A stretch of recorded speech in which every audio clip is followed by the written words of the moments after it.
അവസാന കാലഘട്ടത്തിൽ അള്ളാഹു നമ്മളെ പരീക്ഷിക്കുന്നത് എന്തിനു വേണ്ടിയിട്ടാണെന്നുള്ളത് നമ്മൾ മനസ്സിലാക്കാം. പത്രോസ് 1:7 പറയുന്നത്, യേശു ക്രിസ്തു വെളിപ്പെടുമ്പോൾ നിങ്ങളുടെ വിശ്വാസം അഗ്നിശോധന ചെയ്ത സ്വർണത്തേക്കാൾ വിലയേറിയതായി കാണപ്പെടേണ്ടതിനാണ് നിങ്ങൾ ഇപ്പോൾ പരീക്ഷിക്കപ്പെടുന്നത്. അവരുടെ വിശ്വാസപ്രകാരം സൃഷ്ടാവിന്റെ സത്യങ്ങൾ വെളിപ്പെടുന്ന സമയത്ത് അതിനെ എത്രത്തോളം ആളുകൾ വിശ്വസിക്കുന്നുണ്ടോ അതോ വിശ്വസിക്കുന്നില്ലേ എന്നുള്ള ഒരു പരീക്ഷണം അവിടെ നടക്കുന്നുണ്ട്. പക്ഷെ അതിൽ വിശ്വസിക്കുന്നവരുടെ ഭാഗം ഉണ്ടാവും, എന്നാൽ വിശ്വസിക്കാത്തവരുടെ ഭാഗം ഉണ്ടാവും. ഈ വിശ്വസിക്കാത്തവരുടെ ഭാഗമാണ് അവർ സാത്താന്റെ ചതിയിൽപ്പെട്ടിട്ട് യഥാർത്ഥ സത്യത്തെ അംഗീകരിക്കാതെ പോവുകയാണ് ചെയ്യുന്നത്. ഇവിടെ സ്വർണത്തെക്കാൾ വിലയേറിയതായി കാണപ്പെടുന്ന നമ്മളെ വിശ്വാസത്തെ പരീക്ഷിക്കാനാണെന്ന്. അപ്പൊ നമ്മളെ വിശ്വാസം, യഥാർത്ഥ സത്യം നമുക്ക് ഈസാ നബി ഇട്ട് തരും. ആ ഇട്ട് തരുന്ന സമയത്ത് നമ്മളത് വിശ്വസിക്കണം. ഇല്ലാന്നുണ്ടെങ്കിൽ നമ്മൾ ആ പരീക്ഷണത്തിൽ തോറ്റുപോയി. കാരണം എന്താണ് വിശ്വസിക്കാത്തത്?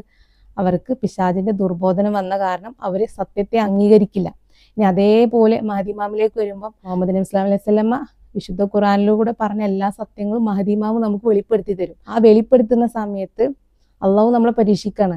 നമ്മുടെ ഓരോരുത്തരുടെയും ഹൃദയത്തിൽ എത്രത്തോളം അള്ളാഹുവിനോടുള്ള വിശ്വാസം ഉണ്ട് എന്നുള്ള പരീക്ഷണം. നമ്മൾ സത്യത്തെ മുറുകെ പിടിക്കാനാണ് നബി നമ്മോട് പറഞ്ഞിട്ടുള്ളത്.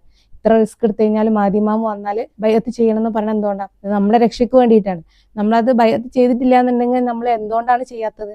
നമ്മൾ പിശാചിന്റെ ദുർബോധനത്തിൽ പെട്ടു, നമ്മൾക്ക് നരകത്തിന്റെ ആളുകളായിട്ടാണ്. അപ്പൊ അത് നമ്മൾ മനസ്സിലാക്കുക. സൃഷ്ടാവ് എന്തിനു വേണ്ടിയിട്ടാണ് പരീക്ഷിക്കുന്നത് എന്നുള്ളത് ഇവിടെ വ്യക്തമായിട്ട് പറയുന്നുണ്ട്. നിയമാവർത്തനം 13:3 പറയുന്നത്, നിങ്ങളുടെ ദൈവമായ കർത്താവിനെ നിങ്ങൾ പൂർണ്ണ ഹൃദയത്തോടും പൂർണ്ണ ആത്മാവോടു കൂടെ സ്നേഹിക്കുന്നുവോ എന്ന് അറിയാൻ നിങ്ങളുടെ ദൈവമായ കർത്താവ് നിങ്ങളെ പരീക്ഷിക്കുന്നതാണ്.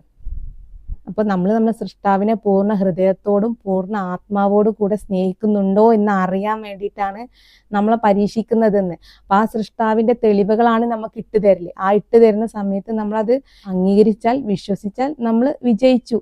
അല്ലാന്നുണ്ടെങ്കിൽ നമ്മൾ പരാജയപ്പെടുകയാണ് ചെയ്യുന്നത്. നമ്മുടെ വിജയം ആര് തടയും? പിശാച് തടയും. അപ്പൊ ആ ദുർബോധനത്തിൽ നമ്മൾ പെടാതിരിക്കാൻ വേണ്ടിയിട്ടാണ് നമ്മൾ പ്രാർത്ഥിക്കാൻ പറയുന്നത്. അത് ബൈബിളും പറയുന്നുണ്ട്, ഖുർആനും പറയുന്നുണ്ട്.